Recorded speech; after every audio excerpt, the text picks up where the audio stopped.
அண்ணே கையை விடுனே செய்ய செஞ்சுட்டு அவங்க கையை பிடி நீங்கள் கையை பிடிச்சிட்டு என்ன நினச்சிருக்கீங்க rascal bloody idiot of the fool of the country fruit இல்லை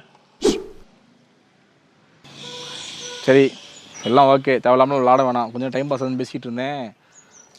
டைம் பாஸாக பேசுனியா வீடு என்ன வீடு ஓட்டு வீடு ஓட்டு வீடு கவிதா வீடு இருங்க இருங்க இருங்க மேலே ஓடு மேலே நீ ஓடு ஓடு நீ ஓடு அந்த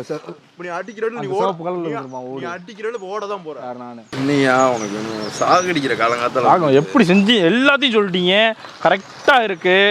எனக்கு என்ன அப்படின்னா எப்படி செஞ்சீங்க அந்த ஒரு கிளாரிஃபிகேஷன் மட்டும் இருந்துச்சு வச்சுக்கோங்களேன் அப்படியே அப்படி துண்டா தூக்கிட்டு போய் உள்ள வச்சு பிரி 4 பிரி பிரிச்சு துண்டா தூக்குவ தூக்குற அளவுக்கு நாங்களாம் இதா எதா நான் அப்படிதானே இருக்கேன் இங்கே பாருங்க முடிஞ்சா தூக்கி பார்க்கவா கமான்